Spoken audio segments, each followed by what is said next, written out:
کچھ بھی ہوتا ہے اللہ کے اختیار سے ہوتا ہے، چاہے موسم کے تعلق سے کوئی بات ہو، سردی ہے، گرمی ہے، برسات ہے، یا ایسے ہی زندگی اور موت کا تعلق ہو، بیماری اور شفا کا تعلق ہو، اللہ کی طرف سے آتے ہیں۔ آتا ہے ایک دستور ہے، اس دستور اور نظام اور ضابطے کے مطابق سارے کام انجام پاتے ہیں۔ اللہ کسی نظام کا محتاج نہیں ہے، اللہ کسی قانون کا محتاج نہیں ہے، لیکن ہاں سارا کام دنیا کا ایک قانون اور ایک نظام کے تحت چلتا ہے۔ اللہ تبارک و تعالیٰ کا نظام کیا ہے؟ دنیا کے اندر جب ایمان والے اپنے پیغمبر کی تعلیمات کو اپنی زندگی کا اوڑھنا بچھونا بناتے ہیں تو اللہ کی نصرت اور مدد آتی ہے، اور جب ایمان والوں کا تعلق ان کے رب سے کمزور ہوتا ہے، ایمان والوں کا رشتہ ان کے خالق سے، ان کے مالک سے، ان کے پیغمبر سے اور ان کے ہدایت نامے سے یعنی آسمانی کتاب سے رشتہ کمزور ہوتا ہے تو اللہ کی مدد اٹھ جاتی ہے۔ ہمارے سامنے موٹی سی دو مثالیں ہیں، ایک تو بدر کا موقع ہے اور ایک احد کا اور حنین کا موقع ہے۔ ان دونوں جنگوں میں اللہ کی مدد کب آئی اور کب اٹھ گئی آپ بارہا اس کو سن چکے ہیں۔ بدر کے حالات انتہائی ناگفتہ بھی حالات تھے، مسلمانوں کے پاس کوئی سیاست، مسلمانوں کے پاس مال نہیں، اسباب نہیں، بلکہ اگر صحیح معنوں میں دیکھا جائے تو مسلمانوں کا ابھی اپنے کسی مقام پر مستقل ٹھہراؤ بھی نہیں۔ حضور اکرم صلی اللہ تعالی علیہ وسلم ربیع الاول کے مقدس اور بابرکت مہینے میں مدینہ منورہ ہجرت کر کے پہنچے ہیں۔ صحابہ کرام اور آپ کے عشاق، آپ کے دیوانے، آپ کے محبین، آپ کے چاہنے والے دور دراز سے سفر کر کے مدینہ منورہ آ رہے ہیں۔ ابھی باقاعدہ طور پر کوئی استحکام نہیں ہوا، پیارے آقا صلی اللہ تعالی علیہ وسلم کو ہجرت کیے ہوئے ابھی کل 1.5 سال کا عرصہ گزرا ہے، لمبا زمانہ بھی نہیں گزرا۔ 1.5 سال میں آدمی کیا بنا لیتا ہے حالات کے اعتبار سے اگر آپ دیکھیں، لوگوں کی تو پوری زندگیاں کھپ جاتی ہیں پردیس میں وہ خود رہتے ہیں، ان کی نسلیں آباد ہو جاتی ہیں، لیکن اس کے باوجود استحکام نہیں ہوتا۔ حضور اکرم صلی اللہ علیہ وسلم کو ہجرت فرما کر گئے ہوئے ابھی کل 1.5 سال کا عرصہ گزرا۔ آپ صلی اللہ تعالی علیہ وسلم اپنے جانثاروں کو، اپنے دیوانوں اور اپنے عاشقوں، اپنے چاہنے والوں کو لے کر چلتے ہیں کہ کفر کی طاقت کمزور کی جائے۔ آپ کا کوئی لڑنے کا ارادہ نہیں اور نہ ہی لڑنے کی کوئی تیاری ہے پیارے آقا صلی اللہ علیہ وسلم کے پاس، نہ ہی اسباب ہیں اور نہ ہی ہتھیار ہیں، کچھ بھی نہیں، نہ تعداد ہے، کچھ بھی نہیں پیارے آقا صلی اللہ علیہ وسلم۔ اے بیٹا چلے جاؤ، چلے جاؤ، جس کو جانا چلے جاؤ، ذرا سا ہم بات کر لیں لوگوں سے، چلے جاؤ۔ اے بیٹیا جاؤ، تم بھی جاؤ، جاؤ چلے جاؤ، سو جاؤ، تم سو جاؤ، ٹھیک، بیٹھنے سے اچھا سو جاؤ۔ درود شریف پڑھ لیجیے، اللہم صلی علی سیدنا مولانا محمد وعلی آل سیدنا مولانا محمد وبارک وسلم۔ تو میں کیا عرض کر رہا تھا، اللہ کے آخری پیغمبر جناب محمد الرسول اللہ صلی اللہ علیہ وسلم کو ہجرت کر کے مدینہ طیبہ پہنچے ہوئے کل 1.5 سال کا عرصہ گزرا ہے، اور ادھر مکہ مکرمہ میں پلاننگ ہو رہی ہے، منصوبہ بندی ہو رہی ہے، میٹنگ پر میٹنگیں ہو رہی ہیں۔ کیا میٹنگ ہو رہی ہے میرے بھائیوں؟ ایسی خطرناک میٹنگ، ایسی خطرناک پلاننگ، اگر صحیح معنی میں اسے سوچ لے تو دل دہل جائے۔ کیا ایمان تھا اللہ کے اوپر جناب محمد الرسول اللہ صلی اللہ علیہ وسلم کے دیوانوں کا اور آپ کے چاہنے والوں کا، ابو بکر، عمر، عثمان و علی، عبد الرحمن و طلحہ، ان کا کیا ایمان تھا؟ مکہ مکرمہ میں میٹنگیں ہو رہی ہیں اور پلاننگ ہو رہی ہے۔ کیا پلاننگ ہو رہی ہے؟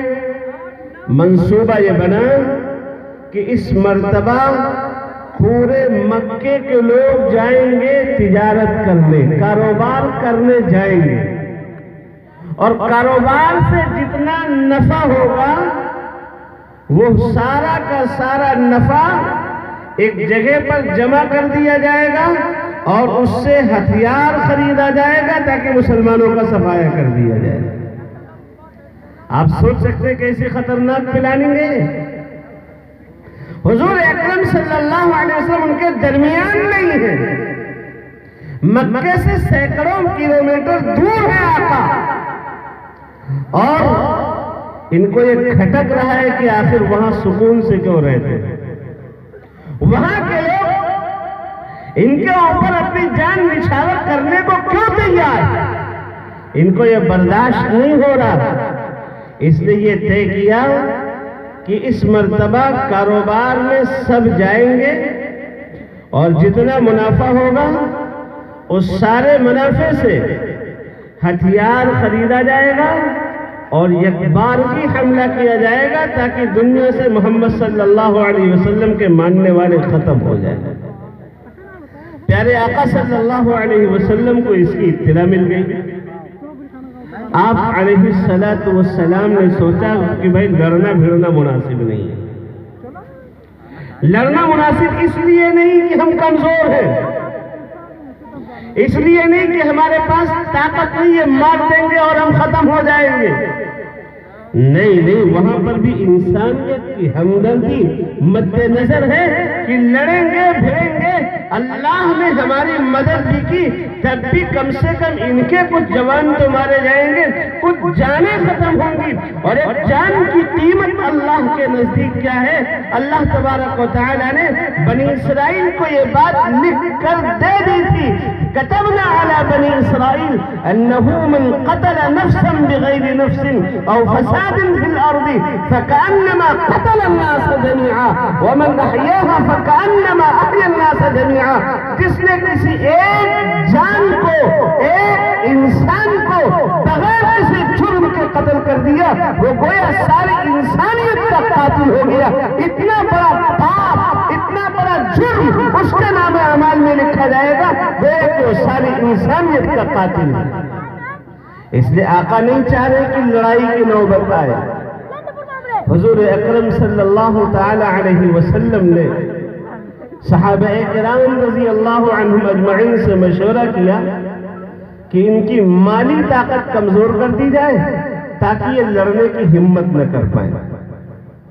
اس نیت سے پیارے آقا صلی اللہ علیہ وسلم 350 سے کم عاشقوں کو، دیوانوں کو اپنے ساتھ لے کر نکلے اور کہاں گئے؟ مدینہ منورہ سے تقریباً 180 کلومیٹر دور بدر کے میدان میں پہنچے۔ مقصد لڑنا نہیں ہے، ہتھیار بھی نہیں، سواری بھی نہیں، ایک اونٹ پر تین لوگ باری باری سواری کر رہے ہیں۔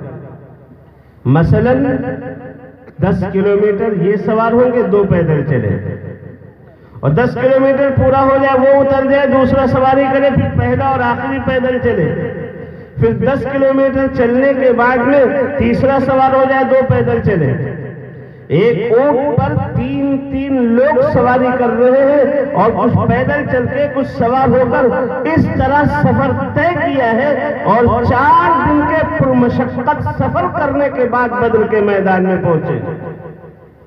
جب وہاں پر پہنچے تو حالات کچھ اور دیکھ رہے ہیں۔ یہ سب اللہ کی مرضی سے ہو رہا ہے، اللہ ان چیزوں سے غافل نہیں ہے، اللہ ایک بات جانتا ہے، اللہ کی حکمتوں کی کسی کو خبر نہیں ہوتی، اللہ کیا کرنا چاہتا ہے یہ اللہ ہی جانتا ہے۔ اللہ اپنے ایمان والے بندے کے ساتھ ہمیشہ خیر کا معاملہ کرتا ہے۔ اللہ کیا کہہ رہا ہے؟ وَإِذْ يَعِدُكُمُ اللَّهُ إِحْدَى الطَّائِفَتَيْنِ أَنَّهَا لَكُمْ وَتَوَدُّونَ أَنَّ غَيْرَ ذَاتِ الشَّوْكَةِ تَكُونُ لَكُمْ۔ اللہ تو یہ وعدہ کر رہا تھا کہ ایک جماعت تم سے شکست کھائے گی، تم کو ایک جماعت پر تسلط حاصل ہوگا، لیکن تم چاہ رہے تھے کہ لڑنا بھڑنا نہ پڑے، ایسے ہی ہم شکست دے کر واپس کر دیں۔ اللہ کا ارادہ کچھ اور تھا، انہوں نے بہت ظلم کر رکھا تھا۔ مکی زندگی میں آپ کو کم نہیں ستایا گیا؟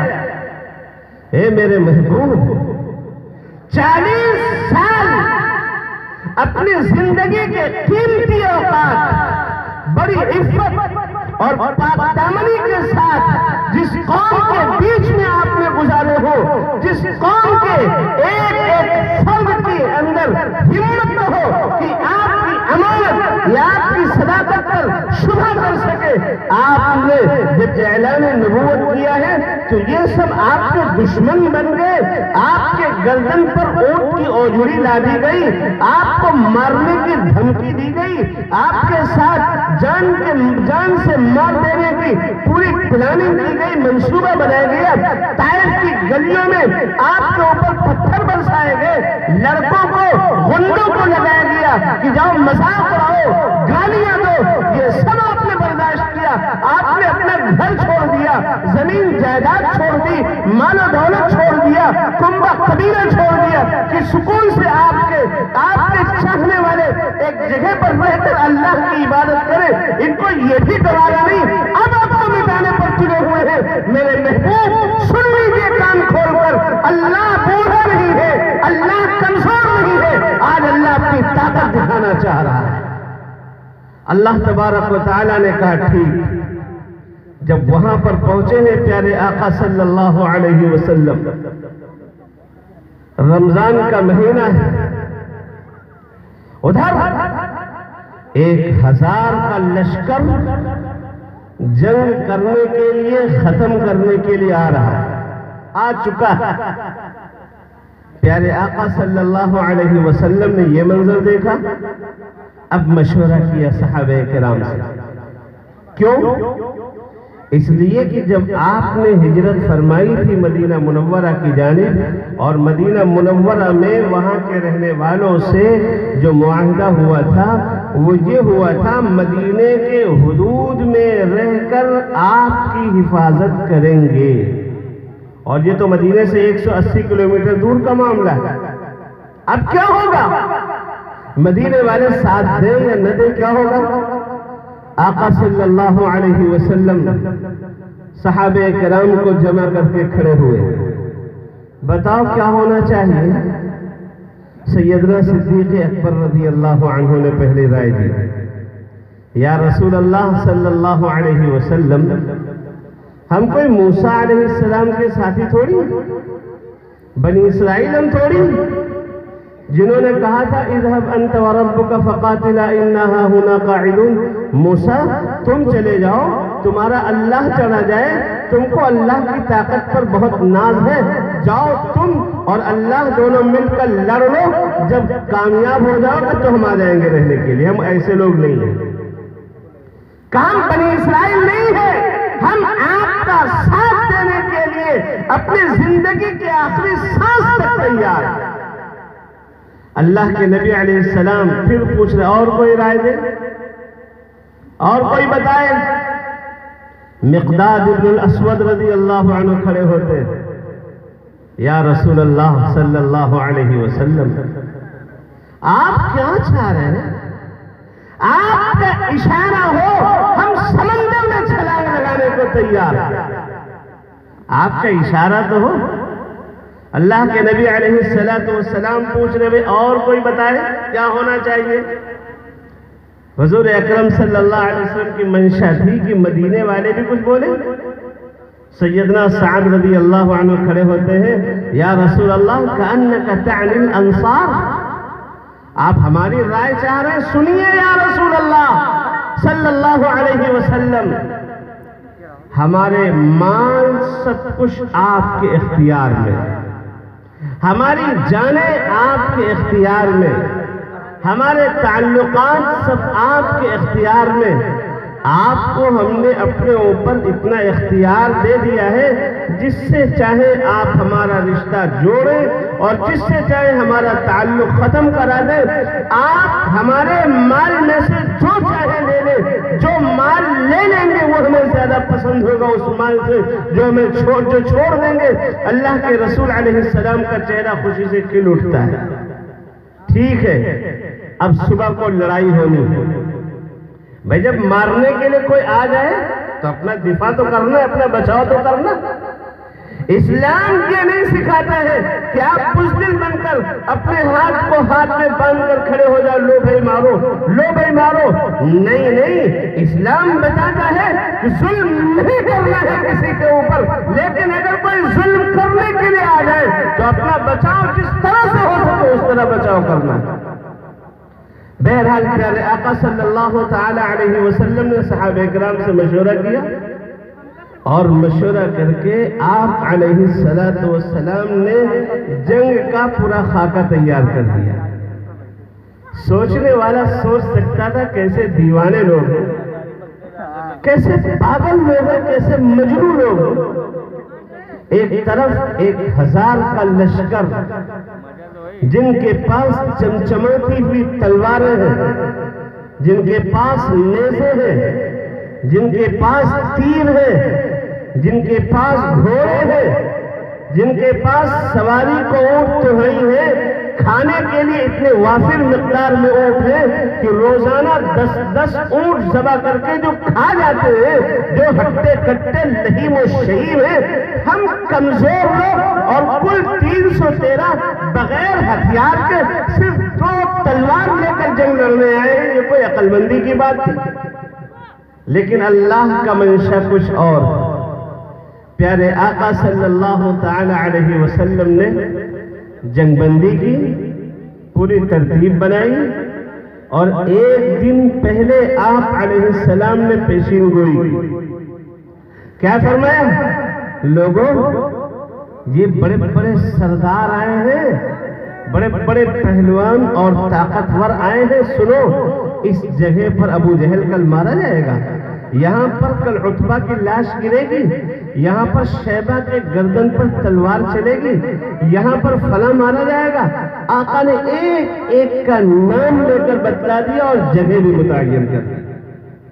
رات میں صحابہ کرام سو گئے، تھکے تھے، سفر کر کے آئے تھے، پریشان تھے، لیکن سونے کے بعد جناب رسول اکرم صلی اللہ تعالی علیہ وسلم رات میں نیت باندھ کر کھڑے ہو گئے اللہ رب العالمین کے سامنے، اور پھر سلام پھیرنے کے بعد ہاتھ اٹھا کر اللہ سے مناجات کرنے لگے کہ اللہ کی مدد کے بغیر طاقت والے بھی کمزوروں کو کچھ نہیں کر سکتے، سارے اختیارات اللہ کے ہاتھ میں ہیں، اللہ سے اس کی طاقت کی بھیک مانگ رہے ہیں، اللہ سے نصرت، تائید اور مدد کی بھیک مانگ رہے ہیں۔ پیارے آقا صلی اللہ علیہ وسلم رات بھر اللہ کے سامنے روتے رہے، اتنا روئے کہ آپ کی آنکھوں سے آنسو جاری ہے، آپ کی داڑھی تر ہو چکی ہے۔